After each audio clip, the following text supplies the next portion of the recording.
Okay, this video is going to show you how to load the paper on the Canon Pro Series printers, whether it be the 2100 series, the 4100 series, the 6100 series.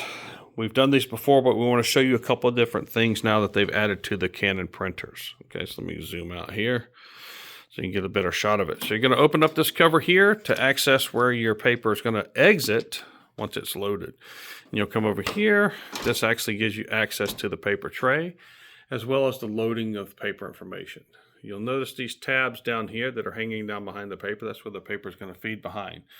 So what we're going to do is we're going to show you a couple of other things here. Okay, so this is your pressure level here. Your pressure level allows you to raise your pressure bar. So you'll notice these wheels will go up and raise and allow for ease of manual feed of the paper path. You accomplish that simply by lifting this gray handle here.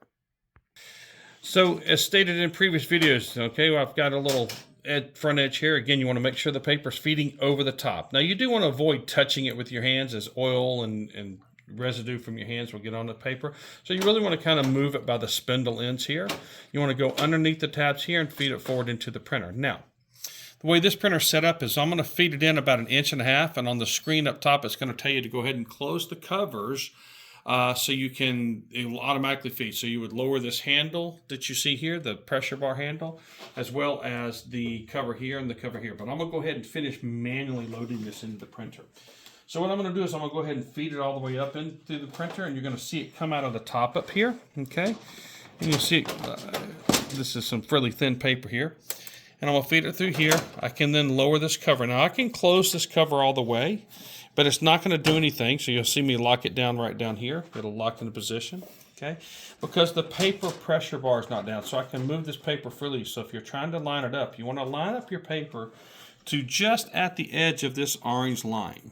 Okay, so it's right there beside your cutter, but this is where you want to line it up. So you can pull your paper forward, line it up here, and then you can lower this gray handle. And what it's going to do is it will lower these wheels down onto the paper, holding it into position. So you'll notice now I can't move it like I could before. Then when I close this upper cover, it's then going to ask me, do I want to start to feed the paper and feed it in the process. So it's going to feed the paper because I manually fed it all the way through the machine. If I let the automatic feeder happen, when I load it into the machine, it will grab the paper and ask me, do I want to start feeding, and it will feed it in. You'll notice that it will eject a little bit of paper. What it's doing is just lining it up, make sure it's not sitting there askew, and that way it can get you borderless printing on your paper, depending on the size print that you actually send to it. So we'll feed it in and out maybe a couple times while it gets that right edge and left edge lined up, and make sure that it knows the width of that paper. Now once it's in there, it's going to ask you again what type of paper you're loading into the printer. In PhotoZoomer's world, okay, you have all these different categories, but in PhotoZoomer's world, you're going to actually come all the way down to the very bottom to custom once it's preloaded, and you have your custom papers in there for PhotoZoomer. All these other papers you see in here are presets from Canon, depending on the type of paper you're using, but if you're using PhotoZoomer paper, you want to do that. You'll notice that also in the top it says 1, 2, and 3. It will actually hold the last 3 medias that you loaded in there, so if you're using the same medias over and over again, it makes it a little easier to load them in there. Okay, so for this instance, I'm just going to press plain paper because that's what I have in the machine. The paper will feed, and it now knows that I've got plain paper in the machine, so when I send it from the printer, it will match up everything. So again, it's going to feed it, loading and unloading a couple of different times.